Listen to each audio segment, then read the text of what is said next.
traditional rulers are neck deep in encouraging this insecurity. Let me warn, I will not, and I repeat, I will not tolerate it, and I will not waste time to remove any traditional ruler that misbehaves.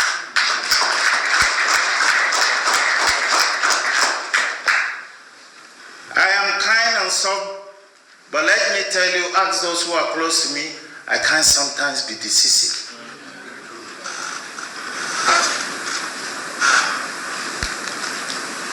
Being quiet and gentle does not make me a mere foodstuff to be rubbish.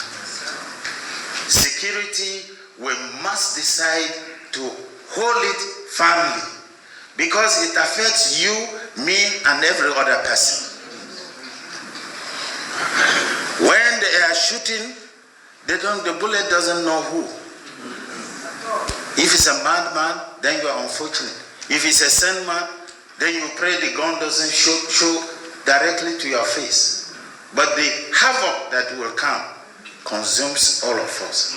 And because of that, any leader must be sensitive to make sure that if you can do away with one person and save 1,000 lives, it's much better for all of us.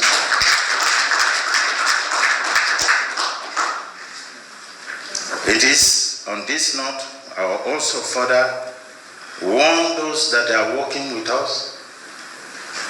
It's usually more difficult when you go down the hill. The time we have less is a lesser time than the one we have consumed. And it's also more difficult. Because when you are going down the hill, it's slippery. I will not tolerate, accept those who will not buckle their trousers to do the best for the state. Let us leave the stage with the loudest ovation. We have so far performed well, and I want us to perform till the end very well. So guys, it is not today that we've been hearing that some traditional rulers are working hand in hand with all these bandits. And at the end of the day, some of them have been dethroned. But that does not stop it, because I think there are no strong measures to that effect. There are no strong punishments to that. So they will continue to do that. And there was a time too we heard even from the southern parts of the country that some traditional rulers, they were the one selling lands to all these Fulani S-men, and in turn, before you know it, or say Jack Robinson, they will make that establishment a very, very big one for their own settlement, and they will say, yeah, they cannot leave. When troubles ensue, they will say they cannot leave because they bought the land. They bought the land. I think in that regards, a lot of monarchs, traditional rulers, have been called as, and I think they've started reducing that nonsense, selling land for them even without the knowledge of the people. So it is still happening in the other side of the country, whether middle belt and the north. Just like this governor is saying that the traditional rulers are the ones encouraging these people. I think okay, the House of Rep, the speaker of the deputy speaker of House of Reps, Wase, he came out again some days ago saying that he's indicting the police, that police are the ones encouraging these bandits, that a lot of them that have been arrested, that they are releasing them just because of money. Will the federal government say anything about it? You see the cry of Governor Autumn. They said, oh, forget it. Oh, he cannot pay salary. Oh, because he has failed woefully. That is why he's trying to divert the attention. And we can see the reality. We can see that things are going bad. They say, oh, you should forget it. Now, the deputy speaker of House of Rep was is part of APC member. And now, he just said it and nobody even paid attention. The reason why a lot of people are hearing Governor Autumn is that he's consistently saying the same thing. Of course, he's not saying anything that is new to those who have been listening to Nnamdi Kanu. He has not been saying anything so different. Did they even listen to Nnamdi Kanu because they would tell them that they are non-state actors? But when it comes to the issue of government or governor who is part of the government, they will tell you that it's been moving from one party to another. That is a lame excuse that was given by Garba Shehu. That are you going to be listening to Governor Otom, somebody that have decamped how many 10 times, or how many times did he even say it?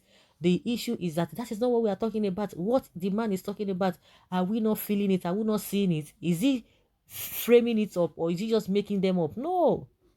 But that was the only excuse or the defense of from Garba Shehu.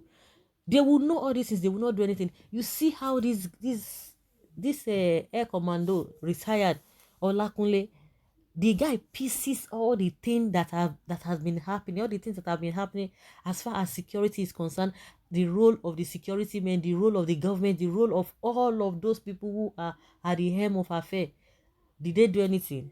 They didn't do anything now. Nobody said anything. We all know the problems. So this idea of who is going to help us? Who is going to do this? We don't have any other person or other people to help us. We are the ones that will help ourselves. And who are the people that will help the masses? The ones that have been voted in. Unfortunately, they are not ready to do anything.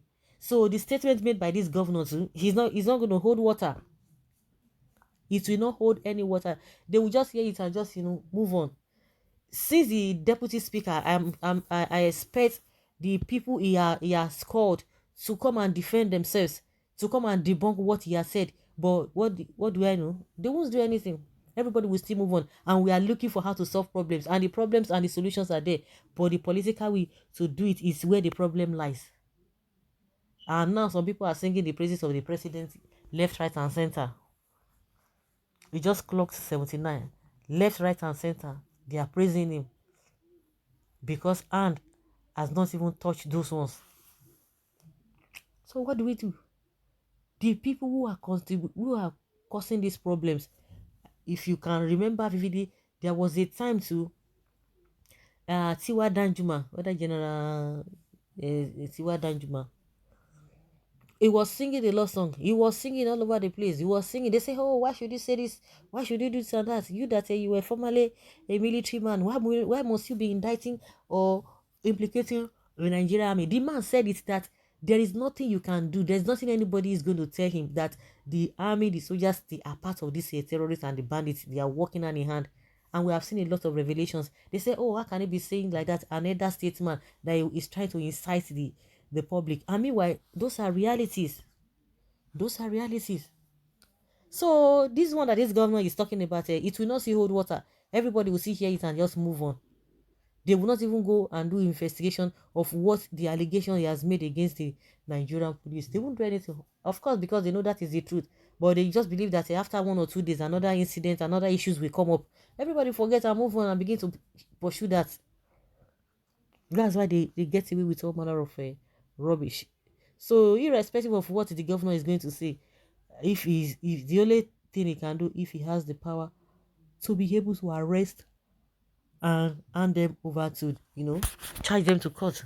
But believe you me, that statement will end there. It will end there. Nobody will say anything. Oh, now just the blow out air. So guys, let's hear your opinion and have your take on this.